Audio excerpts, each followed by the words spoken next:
one of the final series of the day, and I'm pretty excited. 10 seconds remaining. Winner qualifies for the Phase 2. 5 seconds They qualify in Group B, which will be with Espada, the Final Tribe, and former Kingwin, aka Let's... Really? Oh, okay. So, yesterday when I casted GangSquad in the other upper bracket game, the Crystal Maiden got banned out first phase against them. And I was wondering why. And after my love for Crystal Maiden earlier, I'm super excited to watch her again.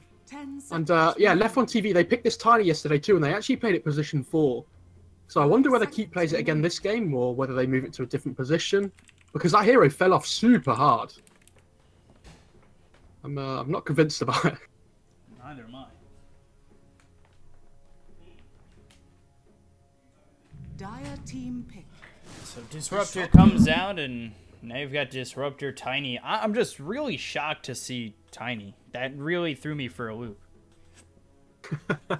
Yeah, they tend to be. I think LeftOneTV are the only team that I've seen have picked it so far. But it's, again, I've said this before. It's nice to see so many different heroes becoming viable again. That we've kind of had a little bit of a stale patch, where it was only really cores that were being a bit versatile. And even then, it felt like it was the same few every game. So again, Crystal Maiden's been back after a little bit of a while out. Tiny's come back after a little bit of a while out. Again, Lifestealer, we don't really see too much of. Still, no, not a popular hero. It's a super good Lifestealer game though at the moment. If you can rage off the glimpse, so you can't get brought back to the static storm. It's very good against the Tiny as well with his really low armor. You heal so much HP off the Tiny as well. And by the looks of that, it makes me think that GangSquad probably think it's going to be an offlane Tiny, which might throw them a bit of a curveball if it gets moved to position 4. 10 seconds remaining. 5 seconds. Yeah, where would Tiny be going now? Because you don't see Tiny that much, and when you know, are we going to see him in a core role? Dire team ban. I think it has to be position 4 now they've picked the Lifestealer. It's okay as a carry if you have someone to enable him, I think. Maybe something like an Ogre or a Wisp. And that's talking about Wisp, we actually haven't seen that picked or banned in the first phase at all. That's really interesting. So some teams must really value him, and some teams just don't value him at all. Bloodseeker banned out though, obviously very good against the Lifestealer with the Rupture. Lifestealer kind of relies on his mobility to be able to get his damage off. 5 seconds remaining. Bloodseeker does very well against the Lifestealer in general. So now you need a hero that gets you into the fight for Lifestealer. I feel like he struggles when he doesn't have that initiator. Yeah, it's not just the initiator, it's some kind of ganking partner as well. Things off the top of my head are like Quap, Storm, or Nyx, or Puck used to, but it's not really one we see much more of Puck at the moment. Kind of fallen off a little bit. I like the Storm Spirit idea just because it really, they work together. They give you both A and B. What you said is he needs that gank buddy and he needs that initiator, and you get both with Storm. So yeah, you do. It can be. It depends on the mid lane though as well, because you don't want to pick Storm into a really bad Storm game or a bad matchup. And at the moment, there's a lot of burst damage on the side of the LeftOneTV with the Tiny and the Disruptor. So maybe not the best Storm game at the moment already. You'll probably have to be a little bit wary. You never want to get glimpsed into the static storm as Storm.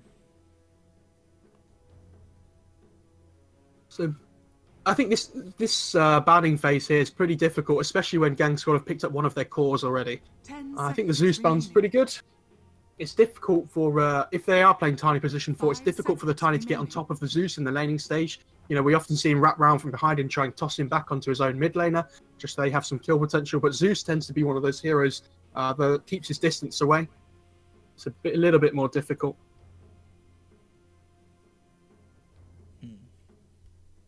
And again, can cancel the Tiny blink if he gets the chance as well with the Thunder God's Wrath, you know, all the static field damage coming out. Yeah. Are we going to see, like, well, I don't know if he's going to get enough farm for it, but usually see, like, Tiny, or at least you used to see Tiny blink and Shadow Blade? Possibly. I mean, I questioned whether Cute would be able to play this, and he played an Earthshaker yesterday as well, but he pulled them both off amazingly. They like LOTV just absolutely dumpstered Singularity. The game wasn't close at all, so I'm really interested to see whether they can carry on this momentum going into this series as well. Shrek, okay. So Windrunner for the side of LOTV, and then Shrek for GangSquad. I like this Wind Ranger pick as well because it keeps LeftOneTV's lanes very open. If you're GangSquad at the moment, how do you know where these heroes are going at the moment? Could be Tiny anywhere from position 1 to 4. Could be a Wind Ranger anywhere from position 2 to 4. The only one you really know is that it's a Disruptor position 5. So LOTV just keeping their options open for now. The Leshrac pick is also very good, though. I think he's going to get this early BKB to deal with the Disruptor, and the Tiny especially, and then just run into the middle of the fight. So they kind of have to... They don't... Apart from this initial burst damage from the Tiny, they don't have a huge amount of damage coming out at the moment on LeftOneTV. They kind of need another really hard physical hitting hero, I would say, at this point in time to deal with the Lesh. And it could even still be a position 4 Lesh as well. Well, most likely will be. And obviously the Crystal Maiden with the Aura can help the mana sustain with the Leshrac. You can sometimes have some mana problems on that position 4. But again, GangSquad just keeping their lanes open for themselves as well with this Leshrac pick. Could we see LOTV maybe go to like a Tiny... Juggernaut, sorry. Juggernaut for LOTV? He could do. Juggernaut's fallen off pretty hard though. I mean, if you just get this Yules on the Leshrac, you can just dodge the Omni Slash as well. LOTV are probably the team I know the most that take the most time in that second stage of drafting here. They've almost run out of reserve time. They've got a few seconds left. And I think wow, that's... How have you managed that? That was me high-fiving myself. Like, it's a good Juggernaut game as well because they can't cancel a spin TP at the moment, which I look for them. They're probably going to pick something now that can do that. Maybe something like an Axe is very good against the Wind Ranger and the Juggernaut. I wouldn't be too surprised to see.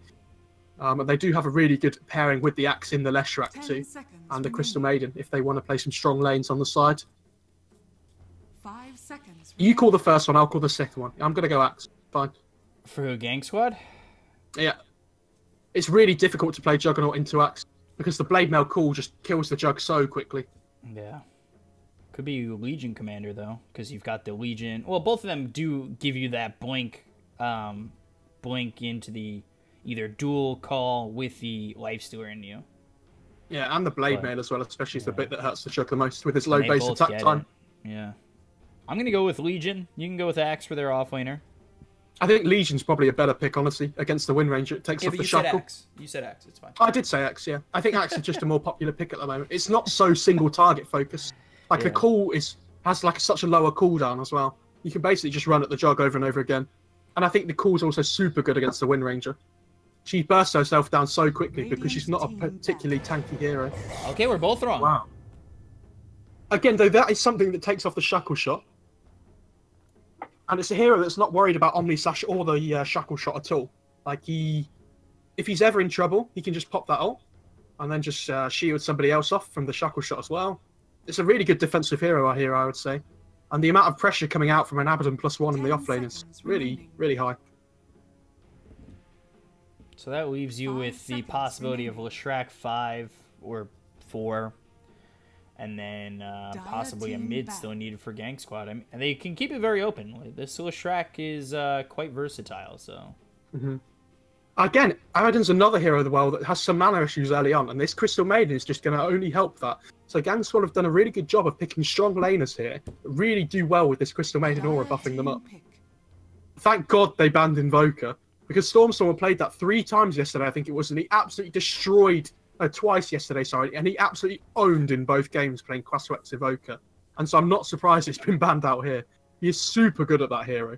And even if it's not a great Invoker game, does not matter. He's too good on that hero when he plays it with Quaswex. 10 seconds. And anybody who hasn't seen him play it, I very much recommend it. It's a lot of fun to watch. 5 seconds remaining. This is a bad call. This is I'm already gonna admit this is a bad call. TA mid for GangSquad. Radiant team pick. Viper. Okay. So it is position 4 Lesh. So they're going to have that Viper as their... Could be position 5 Leshrac. Yeah, I think the Viper's a really good pick as well, because if he lanes against the Wind Ranger or the Tiny, it's still very good there. LeftOneTV might throw a curveball here where they put the Wind Ranger as their off-laner, but it feels like more of a Stormstormer hero than a S-skill hero, I would say. 10 seconds. They kind of lack a lot of team fight at the moment on LeftOneTV, which I'm a little bit worried about.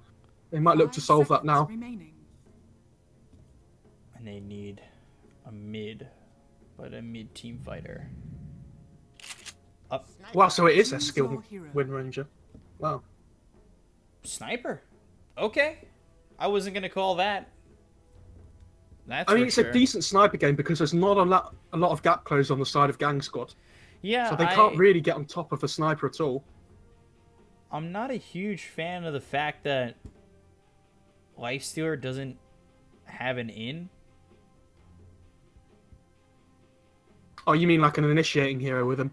Yeah, like a Sand King or a Storm Spirit or a Beastmaster, somebody like an Axe or a Legion, somebody who just blinks in and gets that infest. But that's why LeftOneTV have picked the sniper, because they've recognised that there isn't this gap close, and it's a super good sniper game. It lanes really well against the Viper. It wouldn't surprise me to see a blink on the Abbot in this game or the Viper, so they can get on top of this sniper, because that's the main issue for them this game. Keep is playing the Tiny as well. It's a position 4. Very fun to watch.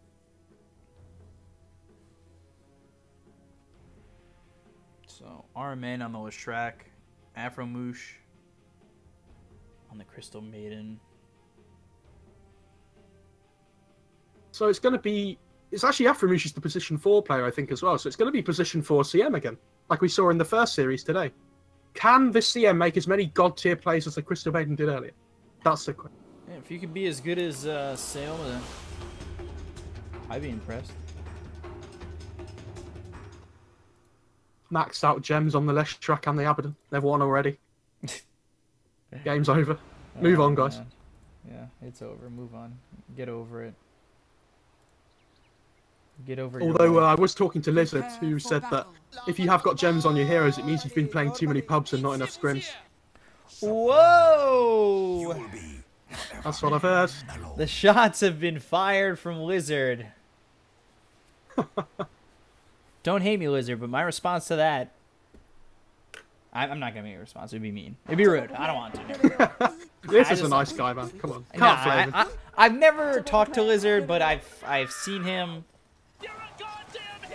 If he can hang out with Killer Pigeon that long, he's a good guy. Shout out to Down, man. Shout out to Killer Pigeon. I love you, KP. I really do. I really do. Eskil puts his ward in the top lane here. Just in a bit of an awkward position. It's not easy to de-ward that one. And, you see CM pings out that she thought the ward was slightly further up. They actually don't have a sentry yet either, I don't think. But, are you ready to rumble? Some decent observe wards down so far, just giving some good vision. This bot Dire ward blocks out the camp as well. Looks like Disruptor might just de-ward this one, actually. No, he's just holding the high ground. Two-legged abomination. We'll see. Could just drop it and take it. It's right there. I mean, he'll probably drop it up there when he realises the camp's blocked at the minute mark. But just wants to hold on for it for Even now, I more imagine. gold. Yeah, even more gold taking it later. That's so smart. Genius. It's genius. Oh, cute top lane. Avalanche Just takes the on bounty two. room by Avalanche. Ooh, trying to get away, and he still has Wind Run, but he doesn't have anything to really slow down 9 and Afromoosh. But it's time. They're actually putting the life stealer. They're actually putting the life stealer mid lane against the sniper as well.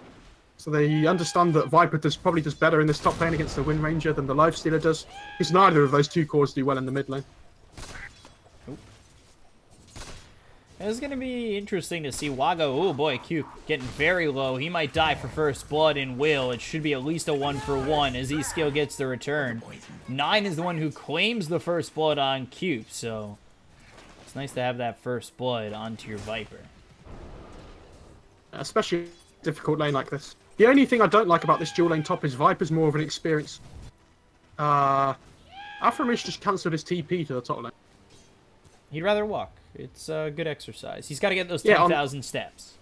Yeah, on the 297 movement speed CM with the wind lace. That sounds good. Yeah, the only thing I don't like about this Viper dual lane, he likes to dominate his lane in a 1v1 and get that experience for himself. I guess that's why CM cancelled the TP, dude, because Aframish just wants to give the XP to the Viper. That's so clever. In my eyes, it's genius. All the chat wheels coming out as well.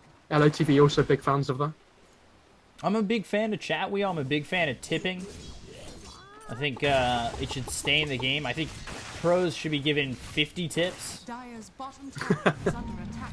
Just oh, mid lane. people want to see more tipping. Oh, they're diving this Waga so hard behind this tower. Yeah, they're going to go with the open wounds, and they'll also have the stun as well as the extra slow on top of that. Still, though, Waga's missing out on a lot of... Waga missed out on quite a few creeps there, though, in the mid lane because he was so far back. So it's pretty good play. In fact, he's the same level as the Leshrac and the... Okay, no, he just got an extra half a level from those last few creeps. He's in trouble now, though. RMN's wrapping round again. Yeah, he's probably dead. The shrapnel laid down. Wagamama trying to run away. There's the slow as well as the split earth coming out, but Cube's here, and, you know, when I say probably, it's not a definitive. So he was probably dead, but he ends up being able to probably walk out as well. Yeah, Aberdeen's also very good in this bot lane, I forgot to mention, just because of the shield as well. Takes off the Thunder Strike from the Disruptor. Useful to have. And he's gotten 3 mangoes, too. So, Avalanche comes out as well as the toss. Afromoosh has to be very careful. Power shot, and... Oh, Afromoosh! Slow! Oh! E-skill. What a that player. last skill. Last hit. Whew. Such a nice man. He's been playing so well in the last couple of series in most recent days, and not surprised to see him doing well again. Oh, Has only GangSquad got 7 CS for now, though. They lose Boogie over bottom. He denies himself. It's that nice missed coil deny. And it's easier to line up, especially when the Thunder Strike, just the intervals, and you can just pop yourself. Oh, he glimpsed him back. This is the walk of What a shame, folks. disaster. This is the walk of shame. Is over mid. They look over at Wagamama once again. Open wounds. That'll come through. They'll follow it up with the stun. Shrapnel doing a bit here to this life stealer. How is Waga surviving every single one of these exchanges? I really don't understand it. You don't have the mana for the Thunder Strike. Oliver's going to be able to walk out, so nobody dies. They did force 2 rotations, though, from the Tiny and the Disruptor, which is almost as valuable in itself. Because they've just TP'd. Now they're both going to have to walk back to base, and then both walk back to lanes again. So they're both wasting, like, almost a minute of their time.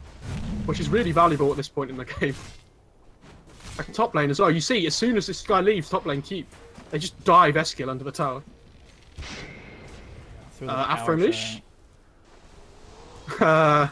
Probably dead here.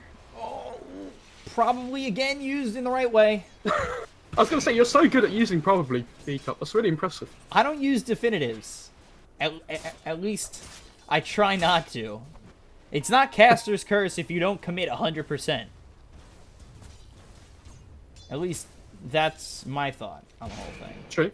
The Bounty Rune's about to spawn as well. You see the Leshrac move top to cure them for now. They might be able to get E-skill. They could probably get a kill here, but he's got the win run. There's the Frostbite. Avalanche might even turn around on them.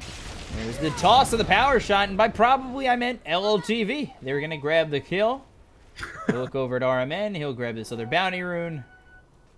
And it's, you know, you lose your Crystal Maiden, but not the worst thing in the world. You get those bounty runes. There's so much, like, burst potential coming out from this Tiny and Wind Ranger in this top lane, though. Like, the Avalanche toss combo into the power shot. I'm not going to do the maths, but it's a lot, I'll tell you that. Chases on, and RMN with Oliver. Open wounds again on a Wagamama, but there's the Avalanche. They'll get the kill with the toss. Wagamama still alive, but not much longer as Oliver gets that last hit and cleans up the sniper. Alright, I did the maths. It's 578 magic damage. I'm done, B-Cup. That's it, I'm out. Alright, I'm impressed. I'll give it to you. Damage. Boogie. Glimpse back. All the glimpse. Into the kinetic field as well as the Blade Fury. Boogie in a little bit of trouble. The Thunderstrike is not going to get low enough to miscoil, and he'll just have to walk away. Yeah, the Jug unfortunately not quite level 6 yet. Otherwise he would have been able to bring the Abaddon down. That Omni Slash very close. Oh my god. What did you say? Might just have a kill. Yeah. Okay. He just ran down full health Crystal. Oh, he's gonna get the courier! The courier! Oh, just misses it. Keep plays this Tiny so well. I don't think I know anybody else that would be able to get, like, manage to get away with this. He's just a god on so many of these weird position 4 heroes, like Tiny and Earthshaker we played yesterday, like an absolute beast as well. He's great at Pudge. And his Pudge gets first banned in every game they play. Like, if you're making your enemy first ban a Pudge in every game, you're doing something right. So Stormer is going to be going for the finish of this wand, apparently, or go straight, just stick, and then into the Yasha. So, and he's had a pretty open lane so far. He's 46 and 16. Yasha's really going to help him just keep up his movement speed, allow him to move around a bit quicker around the jungle as well. Keep his agi up. I'm glad we're not seeing the Battle Fury this game. I think it's too slow. They really want to be able to fight quicker, I think, around this tiny Blink Dagger. No reason to go the Battle Fury this. RMN's hanging around this top lane, but they're not really getting much done around this Viper. I'm surprised they haven't sent anybody down to help Boogie in a little while on this Abaddon. Jug's just free farming away in the bot lane. And they're not really stopping Sniper from farming either, which are the two key cores for LOTV. They're continuing to just farm up, and you take a look. Stormer level 7. He's still got Omni Slash he's held on to. Into the Yasha he'll go. And, I mean, at some point you got to think to stop him. He's basically even with 9. And 9 is, he got first blood, so. It's been relatively close the entire time.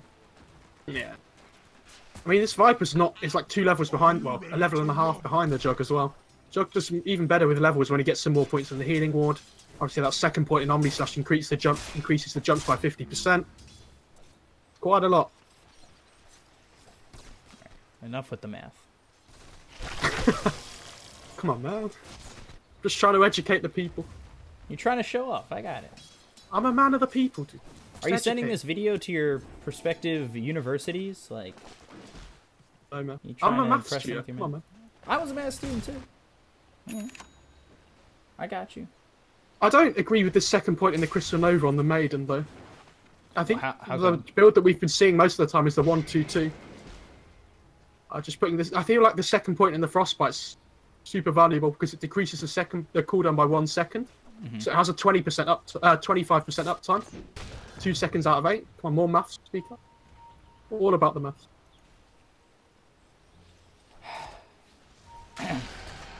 So, take a look. Disruptor. Over to Oh yeah, he's very dead. And will drop here. An easy kill for Oliver, which, you know, not bad. He's down 800 gold to, or now 1,000 gold to the Juggernaut. But in terms of up against Waga, he's 200 gold ahead, so. Storm is getting run down a little bit here. Every coin helps. Yeah, Stormer trying to run from Boogie. Should be fine. And again, he's just opening up quite a bit of space. Picks up the double bounty rune. Actually, 4 bounty runes going the way of LOTV. That's a decent chunk of gold. And all of a sudden, Omni Slash comes through on the Boogie. And he's gone. He had borrowed time on cooldown. He popped the borrowed time just before when he was fighting the Jug. And this game, I'm just wondering who's going to get the tome on LOTV, because I feel like this level 6 on Disrupt is a really big deal here.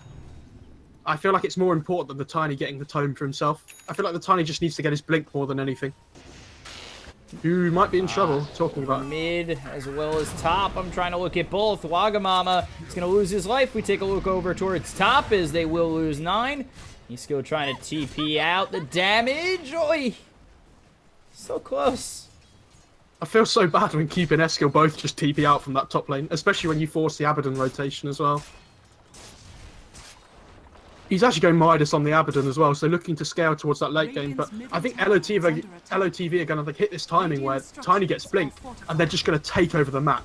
Like, if you look at all the heroes on the Gang Squad, this Viper might just die to a combo, even with the corrosive skin. Lesh is going to die, and Crystal Maiden are both, like, is definitely going to die.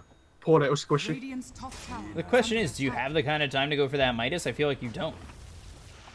It's so far away. I don't agree with it, personally, but it depends what they want to do as their game plan. They probably feel like they can't go high ground anytime soon because they're against this sniper with the lack of gap close. So they probably just want to farm towards this late game where they can get some more items and itemize effectively to do that. Waga's in behind E-Skill in terms of net worth, and you know he's died twice. He's been ganked a couple times, slowing down his farm. But at the same time, you know, even with him behind in farm, they're still up 3,000 net worth. Yeah, they're doing pretty well, and they're still yet to hit their first big power point. But I feel a lot of this big net worth difference is just in the jug. Good boy. Still Nova comes out. The rotation here from E-Skill. RMN, 9 as well as Aframoosh are going to try and come on through, but there's the Shackle on a 2. They've also got the power shot, but I think that whiffs, and the chase is on. Break is out on a Stormer, but he's got the Omni Slash ready to throw, to be thrown at 9. He'll go for the kill. He'll get themselves at least 1. Now you look it over at RMN. The stun, but oh, Glimpse takes a little bit too long, and they will lose E-Skill, but they'll get a second in the Leshrac. They need to try and force the other lanes in here, GangSquad, the mid lane and the top lane, try and get something in return, because they really wanted to kill that jug there. They understood how far in front he was. And Stormson was actually going for the same jug build he did the other day when I cast him then. He's going for the Shadow Blade, which is an interesting one. It's a really good Silver Edge game though against the Abaddon. If you get like if you get the silence with the Disruptor on it and you break him with the Silver Edge, you actually can't pop the borrowed time. So. Oh boy, Crystal Maiden in a lot of trouble, and the cheeky glimpse out. You TP in, you get glimpsed away, and well, Shrek is also going to miss that stun. That Great is quick feat to dodge it out there by Stormer. That is the worst feeling, I feel like. Gonna help save my support. I'm Viper. Crystal Maiden, you're not gonna die. Here I am. There I go. It feels like they're getting outmaneuvered around the map a little bit, GangSquad, at this point in time. Blink Dagger picked up for Q. I thought Oliver might be in trouble, but... He might be. Oh. Unfortunate. It was a good attempt. Not quite working out. So they just TP away for now. They're just going to go farm other lanes. There's no problem in that either. I mean, they've got themselves a 2,000 net worth lead. You've got the Blink Dagger now on Q. E-Skill still trying to go for this Maelstrom. And Waga, I think he should have... I thought he was going for Maelstrom. Unless I was mistakenly clicked on somebody else. He has got 1,700 gold, so it's still very open for Waga. The move is Blink, Avalanche, toss near the tower with the Assassinate. I mean, all 4 of these heroes are ready for that rotation from 9, and behind where the tier 1 once stood, and he gets the kill. I hope you're ready for a roller coaster of a ride now, B-Cop, because Keep's got his Blink, and this changes the game completely. I'm super excited. I wasn't sure yesterday, and then Keep showed me the way. Yeah, he convinced me of his plays, and now I'm super excited to see him again. The Vision Abaddon. This is a problem, I feel like, as the Assassinate comes through. They've got the toss. He'll pop the... Okay, he'll pop the ulti. I mean, Glimpse is still available, so they'll be able to chase him. They just need the Vision, and now there's the Glimpse back. I mean, it's taken a while, but they're gonna get this kill, and Boogie ends up dropping. Yeah, that was a super greedy play by Boogie to go up onto the high ground there to pick up the room without any vision. So, not going to pay off for him that time. Sometimes it works, sometimes it doesn't. Leshrac's actually maxing out the Split Earth this game as well. I'm pretty sure the normal build on position 4 Lesh is to go 2-0-4 and then max the Edict out afterwards, but he's just skipping the Edict completely. Oh, Cube comes over, but 9 is here. We'll see if Cube's able to survive as the Glimpse pushes back 9 for a moment, but you've got the Crystal Maiden with the Crystal Nova, as well as the Frostbite. They'll get the kill. They'll look for a second. Radiant's middle tower is under Nobody attack. will drop 2, and it's a double. There for 9. They have to be able to pressure this Jug, though. He's, the Lifesteal is actually catching up pretty well against the Jug, though. Stormstormer just seems to want to dodge everything for now. Oh, the shackle. There's the shackle. Oliver in a little bit of trouble trying to TP out, but oh boy. Omni Slash comes through as well as the Assassinate. They'll grab the kill. That's a huge kill as well, because he was top of the net worth for GangSquad, and the fact that it went to Stormstormer too. Visibility. An extra 300 gold in his pockets. And he's going for a Maelstrom as well. What, Stormstormer? Yeah, so he this is super weird. Like, he did this last time. He went for, like, the Yash into the Shadow Blade, then into the Maelstrom, and it was kind of like 3 uncompleted items all at once, or top lane as well. Yeah, he might just be dead here, and the chase is on. They have Glimpse. They have it in 5, so if they could chase for a little bit and have the vision, I mean, Cube's staying here to kind of corral him to make sure they have that Glimpse. He doesn't even care about this tower. They'll throw the kinetic field. There's the toss, and down he goes. Yeah, they're able to just get around him. He almost got the miscoil off at the end there to deny himself, but Radiant's quickly middle just tower is under got attack. burst down in time. And as LOTV take this tower, I just want to update you all, as Japan has taken the lead. 1-0 over Against Belgium. Against Belgium. Oh boy. All the good teams going out the World Cup. It's coming home, boys. Nice. Japan's going to win. Put your money there, plus 4,000 fake odds. So they'll try to take this tier 2 over towards top, and they're going to continue pushing. They've sent E-Skill bottom. Again, he's the position 4 Windrunner, but he's more than fine to go down there, and now they'll send in this Lifestealer, but how much is Oliver really going to do? Yeah, he pushes him off this tier 2, but E-Skill did the same thing over bottom.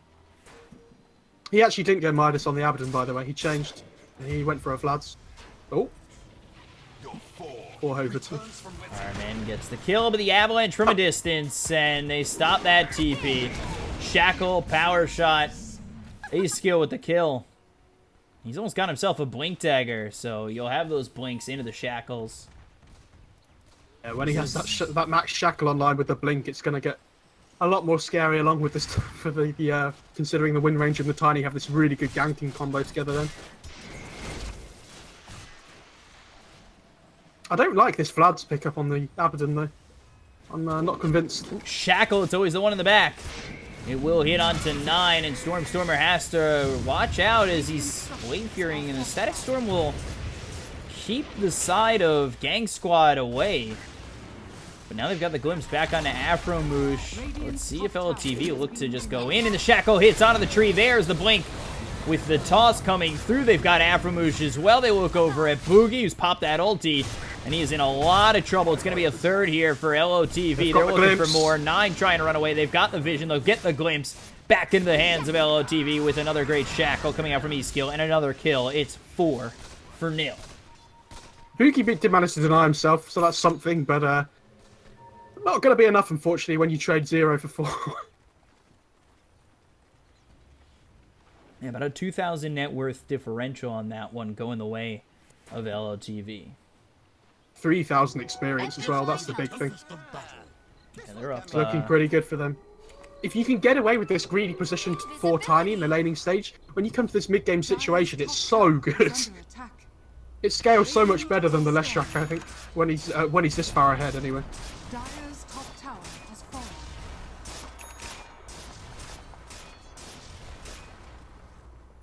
Feels like Crazy this how Viper's kind of falling off really hard though as well. Like he's the 2nd highest net on his team, but he isn't really achieving too much. Cube gets the kill on Afromoosh as E-Skill is there with the Shackle. And it's now another quick update. 2-0 Japan over Belgium. What? Yeah, 2-0 Japan over Belgium. All you UK boys in the chat, I want you to spam "It's coming home" because it's coming home. Like there's no question anymore.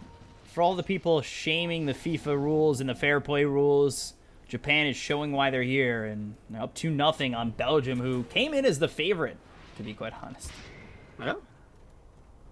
Or one of them. Enough with football. Come on, beat. Yeah, We've sorry, got to focus. All right. Okay, so he's now going to go back for the Mantron. Oh, sorry. Oh, no, he's getting Silver Edge on the Jug. Okay, very good against the Viper. Very good against the Abaddon, like we talked about earlier. Yeah, Stormer, top of the net worth. He's up 3,000 net worth to this lifestealer. I mean, Oliver, he's only died twice, but the way LOTV is playing right now, where they're just cutting off the life support of farm and pressuring the side of GangSquad, it seems like it's very hard for their cores to find much of anything. Yeah, they're just getting out-farmed at this point in the game as well, and they're really struggling to fight into them. They don't really have the damage on their team to be able to kill this Jug or the Sniper. One, because they can't get their distance to the Sniper, especially when he has this Force stuff. And two, just because the Jug just spins and runs away. Like, what do? There's no way of cancelling a spin TP, even if they want to kill him. Why has Margaret got a Midas on Sniper, by the way? He knows I guess there's no reason not to. Like, he's been just farming away, so if he's going Midas, why not? 90-second cooldown. So, that's some value from the last patch. 25% cooldown reduction that he took at the level 10 talent. He's also got the 40 attack speed. He knows that his team can really take care of, most of GangSquad at the moment. He's not really needed. He can just continue to farm, and that's exactly what he's trying to do. Yeah, it gives them this safety net, doesn't it? So if they do mess up a fight on LOTV, they can just fall back on Waga with this farm that he's getting. Oh, top lane, look at that shackle by Eskil. Yeah, blink into the shackle. 9 in a lot of trouble. Here comes Stormer. This is a Hurricane Pike. That's not going to matter. Eskil gets the kill on the 9. Eskil is 10-1-6 on this position 3 win ranger. He's taken part in 16 of his team's 20 kills. What an absolute monster. Another great shackle. Power shot comes in. Here comes Stormer with the Blade Fury. Cube. Not even really needed. They'll get the glimpse. They'll keep him near. That was so close to the TP going through as well. What a clutch glimpse there by Hoverton. I mean, his skill, it's just making himself involved, and that's what you need from your position 4. We saw a little bit of that with the Night Stalker early in the last game, but it didn't end up working out their way. But you need a position 4 to kind of just be involved and put the pressure on. To be fair too, Eskill's also found quite a bit of farm. Blink and a Maelstrom. He's catching up to even be the 3rd net worth overall. I'm sorry. Am I getting my positions wrong? I called him the 4. No, Eskill's the position 3 win ranger. Yeah, I called him the 4. Oh, no, it's okay. Keeps the Tiny's the 4. Yeah. We talked about Cube earlier, and I just... in my head. I mean, Cube has so much farm, you could think he was a position 3. I understand. Yeah. Oh, Storm. Assassinate comes out. But it's like I make this point that's off the back of the fact that he's supposed to be the position 4, and I'm like, well, he's not even the position 4. Alright, you're fired, Beaker. Alright, you can handle this. I'll just do camera work. Oh, Lesh. Runs up to that high ground without any vision, just gets picked off instantly. Jesus. Those 2 dire sentries in the Radiant bottom jungler, by the way, are just... they're so close to finding that Observer without actually touching it. Very unfortunate. Joe's got this Silver Edge. There's the glimpse. And brings him right back. It's the Avalanche through as well as the toss. They'll get the kill. That's a super sick play. I don't know if you saw what happened there. He Silver Edged just as the Tiny went in to combo him. So he couldn't pop the ult himself because he was stunned. And doesn't go off passively because of the Silver Edge. That was really nice. LOTV are just making this like clockwork. Everything's just going so well for them. Yeah, non-stop pressure. Non-stop pressure. All the while, where's Waga? He hasn't really needed to be involved. And as I say that, Open Wounds comes out. There's the shackle. Get to the shrine. Oh, no! Nice. He uses a Midas. And Eskil gets 420 gold for the Viper kill. Pretty big.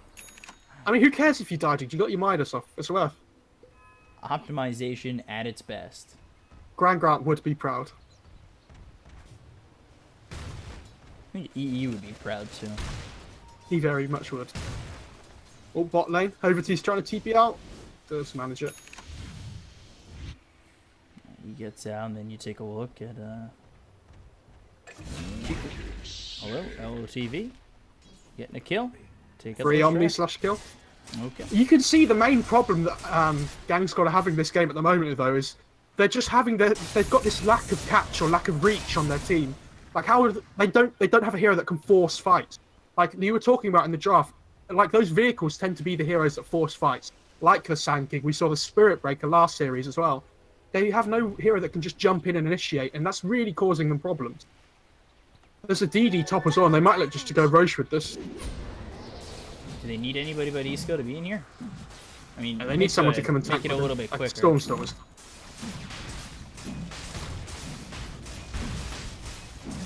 They're just taking objective after objective on LOTV. I've got to be honest, they didn't play that well in open qualifiers for TI. And I talked about this yesterday in a little bit in a cast, but I don't know how they've suddenly just got their stuff together and just come out the gates just absolutely running, like absolutely roaring off. And they've done so well the last few days, and it's amazing to just see them do it again straight off the bat. They must be so full of so much confidence. They're having a really great few days. No power shot with his Aegis. It's time to go high ground. We'll see what they're able to do.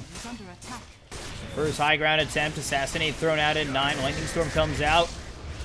Waiting for you to avoid the stun. The shackle! One of the only trees that exists in the base. They'll get the kill. Hovity will lose his life, but that is wow. It's pretty crazy, isn't it? The thing is, this game as well, the high ground is so easy for them because they have this spin on the jug. If they're ever in doubt, they can just run up to the high ground with spin, hit the tower a few times, and just back off and rinse and repeat over and over again until the towers are wrapped to death. There's absolutely no chance that they get picked off, I feel like. Unless the Viper somehow, you know, Viper strikes them into... Well, they've got no other initiation, so I don't know what else they'd do, but... You? Okay. People get the kill on Aframoosh, loses his life. That's a 4 times kill streak on Oliver. Not exactly the person you want to give it up to. It's not the end of the Earth thing. It's fine. You're stopping them from getting mana on the rest of their team, dude. That's the big bit. Only for another 18 seconds. I talked about it a little bit in the draft as well, but Beauty's actually picked up this blink on the Abaddon, which is super value this game, getting on top of the sniper. Unfortunately, though, he doesn't really have anybody else to go in with him, and then I think the sniper just runs away from him at this point. Waga's still just farming away with this Midas as well. He's having a great game. Have we seen Waga fight? Has that been a thing yet? Well, he doesn't need to fight. You know, Keep and Stormstorm and Eskill are just owning this game without Waga as it is. If you guys can do it yourselves, I'm not going to follow you. I'm just going to farm the entire time. He has BKB Blink Maelstrom on Wind Ranger and he's 2,000 gold of Fanags, and it's almost 30 minutes. This is an off-lane Wind Ranger. Not even a position 4. Now I'm going to be spotted by Cupid. Dun dun. Dun dun dun dun. There it is. There's the avalanche, the toss, the blade mail. You think I care about your blade mail? I do not, sir. But as I say that, Wagamama, who hasn't been involved in fights, and every time he's been spotted, I feel like in the last 10 minutes, he's been killed. The double kill comes out for Oliver, also taking out Hovity. They kind of need to be together as 5. He's just taking bot lane, though, for free at the same time, so it's not even that bad of a trade. They're just getting an objective out of it as well. Gonna force some rotations back from GangSquad. This'll come in handy. Now I go high ground again. I've got the Aegis. Here come the immediate rotations, and I TP up. Bye-bye. Regeneration. When Eskill gets his Ags, he's gonna do so much damage on this Wind Ranger. Not gonna be close. Stormstormers. Oh yeah. He's already TP'd away. He's got the Blade Fury, and they've got nothing else. I guess what that means. Blade Fury, invincibility. This game, apparently. And he's got Mjolnir. So Mjolnir's Silver Edge, as well as the Manta style. I'd still like to see an Orchid on him, though. It's so good against the Lifestealer as well if you can pop it off before he gets the Rage. And it's very good against the Abaddon as well with the Silver Edge on top of it. I know it's a bit of a weird item on Jug, but even so, it's super value this game, I think. Oh boy, he's not only found Boogie, but this is also with Oliver. Eskill, wow, holy Jesus! Eskill is shredded apart. Stormstormer's got his Aegis popped, and he's in no man's land at the moment. Static Storm comes out and somehow makes his way out. With all those heroes by him, and now Abaddon does end up falling. The Stormstormer somehow gets the kill. Oliver onto the high ground, looking over at Stormstormer with the Blade Fury. Eskill back into the fight as he's buffed back. There's the Assassinate. Eskill blinking forward. The Avalanche from Cube. That'll get the kill into the Lifestealer, who has no buyback for 90 seconds. Oh, the toss back! For the Viper. There's the toss back into the hands of his team. And nice little Force Staff, but not enough as Power Shot comes in and Eskill gets Stormstormer's fighting the +2. Oh, he's gonna die! Oh, the Blade Fury! Yeah, he's gonna end up dropping, but the Shackle comes in. There's the Avalanche as well as the toss. Ends up being a team wipe because he hits the Avalanche on both those heroes. And everybody's gone on GangSquad. Yeah, Eskill died that first time. You didn't realise that Lifestealer had an MKB and just got completely ripped through. But unfortunately, Stormstormer does die there. Otherwise, I think that this high ground would have been probably a set of racks. But I don't think they can force it without him. So no Stormstormer. They force a couple of buybacks.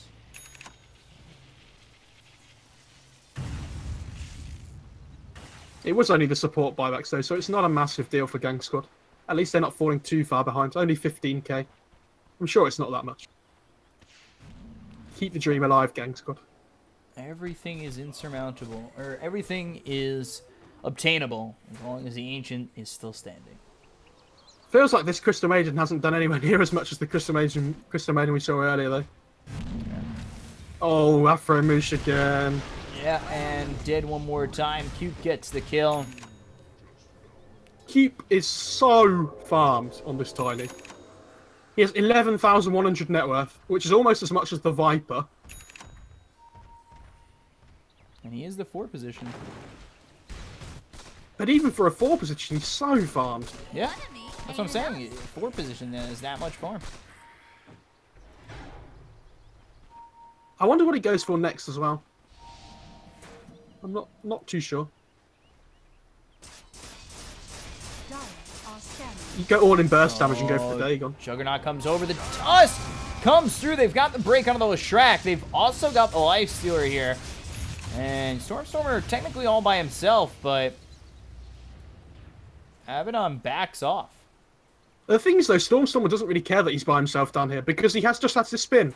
So he just spins and runs away every time. Like, he can just push these lanes in as freely as he wants.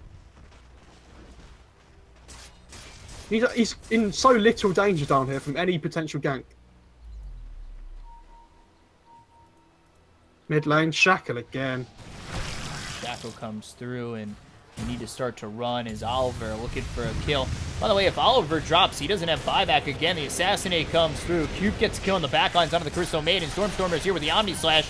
Oliver will fall. Dead for 90 seconds. Doesn't have buyback. Boogie gets the deny. But 4 heroes dead on the side of GangSquad.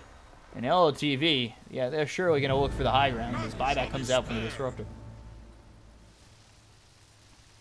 They're so far ahead at this point, it's really difficult for GangSquad to ever fight into them. And without this Lifestealer as well, without the Abaddon, I'm not sure how they hold this. It's probably just 3 sets of racks. They push so fast with the Tiny and the Juggernaut.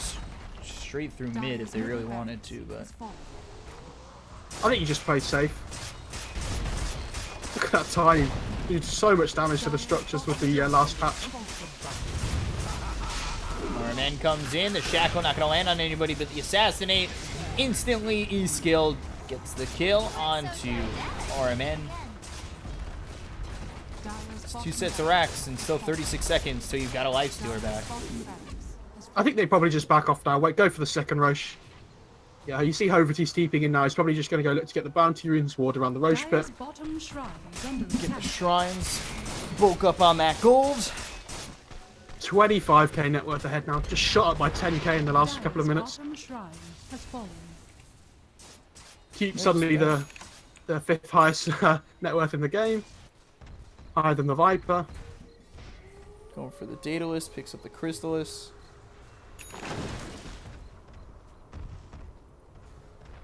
Oh, is he going for a Daedalus? Jeez. Keep says I'm the carry now. Basically. He almost has more farm than everybody on the side of GangSquad. I've just realised why LOTV are doing so well. They all attended the Waga bootcamp. Did they? That's what it is. They just got together as a team and just went to the Waga bootcamp, and Waga just taught them everything they know. And they're just owning games all of a sudden. They're so good. Oop. Best comes out. Skill trying to run. Stormstormer behind you.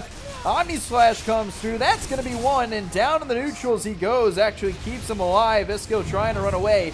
Will still end up dropping, but they've got the static storm down. Stormstormer has to be very careful. Look at this tiny! RMN is dead, so his 9 cube comes in. He says, I'm the carry. And will eventually pay for his sins. Stormstormer's coming in again, though. Ooh, He is not afraid. Trying. Boogie in a lot of trouble. Ends up dropping. Triple kill there for Stormstormer. And they lose S skill as well as Q. It's a bit unfortunate they lost S-Skill there. He kind of ran in a little bit Rambo. He disengaged from the fight really well with his win run. Decided to go back in and try and turn on the Viper, and unfortunately didn't work. Oliver chasing. And now this is a bad spot for him to be in. Hey, you just need to take the Roche now. Just play safe. There's no reason to take really silly fights, like we've seen in a couple of series today. Sorry, just a bit of a cough there. Oh, quick update. Belgium has put one in. It is now 2-1. I need a hashtag World Cup watch for Beeper. I need like a ticker on the bottom of the stream.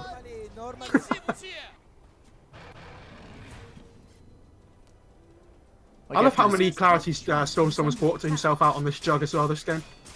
He's been really efficient with using them. Dire's middle tower is under attack. Is Windrunner allowed to use that easy breezy? Isn't it like... Pretty rude, isn't it? No, I feel like it's, you know, the makeup company, CoverGirl. I have no idea what you're talking about, I've got to be honest. Alright, well, there's a lot of makeup commercials in the United States, and the CoverGirl slogan is Easy Breezy CoverGirl. Don't ask me how I know that. Is that your Saturday night activity, Beakup? Looking at commercials, yes. Okay, that's what I meant. Yeah. Yeah, I actually did a smoky eye tutorial on my Instagram. Yeah, have you check seen out Leshrack's build, by the way? Yeah, it's just braces, isn't it? It's, hey, why's he got a blink as well? Like, I guess they realise they need to get on top of the sniper, and he's the main initiation. But it's awful when your main initiation isn't an instant stun. Ooh, Stormstormer kills RMN very quickly, and now the blink in with the infamous Waga. Waga, you haven't really done much in this game, I'm sorry to say, but the rest of the team is here. The Omni Slash flying through. There's the Avalanche with the toss. Boogie back to full health. 9 will end up dropping. 3 dead, and Boogie can only run, as well as Oliver back to the high ground. I have a really bad feeling Viper was stuck in that small gap between the cliff and the tree there. That's what it looked like. He was not moving. Ooh, Oliver, 1 shot, 2 shot, 3 shot, dead. Oliver gets the kill on Hobity. We'll go for this tier 3 after the glyph. How do they fight into this jug? He's so strong. Look at that. Boy. Life Stealer, he's dead. 100 seconds on the sideline. Boogie pops the ult. So 3v3 at the moment. Stormstormer, you gotta be a little careful. I know you've got that Aegis. You want to work it. RMN just stands still. Yeah, RMN knows he's dead. That's the problem. And GG's called. Okay. Possibly the first freezing field of the game. Next to a kill. That's a kill on S skill, so very important there. They'll lose Boogie. Cube. Not gonna die. Stays alive. That was such a good performance from LOTV, though. I've been wondering in my head whether they would eventually fall off when they came up against these better teams, but they show they're not to be messed with, and They're playing so well. I know I sound surprised in my voice, and I shouldn't because they're full of good players, but I think they're taking everyone by surprise. Yeah, maybe. I don't know. I'm not sure what the odds They just were. played the map so much better than GangSquad that game, honestly. Like, Cube and S-Skill between them were just finding pick-off after pick-off, and I feel like GangSquad will realise their main problem that game was they didn't have any catch, and they'll look to right that wrong very quickly in the draft next game. Yeah. LOTV is... They played really well. I mean, Hobati had 0 kills, but that doesn't matter when Stormer goes 13-1.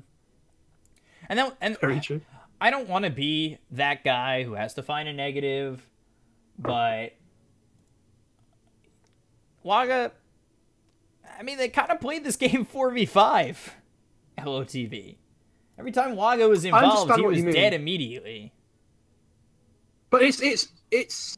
I felt like he didn't play around his positioning well enough, though. He kind of got picked off a few times, but at the same time, those blinks on like heroes like the Abaddon and such were really difficult for Waga to deal with. Yes. But if they're going on him instead of his Jug, who cares? Like, it doesn't matter if you're not the position 1 that game as Waga. I know he's the carry player, but Stormer was technically the position 1 though, so who cares? That's fine. LOTV, they take game 1 over GangSquad. We'll be back with game 2 in just a moment. Winner qualifies for phase 2. I'm your caster BCop, joined here by Mo Farah at BCop92 on Twitter, at Mo Farah Dota on Twitter. Follow us to know when we're casting. Follow us to make us feel better about ourselves, because obviously numbers mean everything. And we'll be back in just a moment. Stay right there.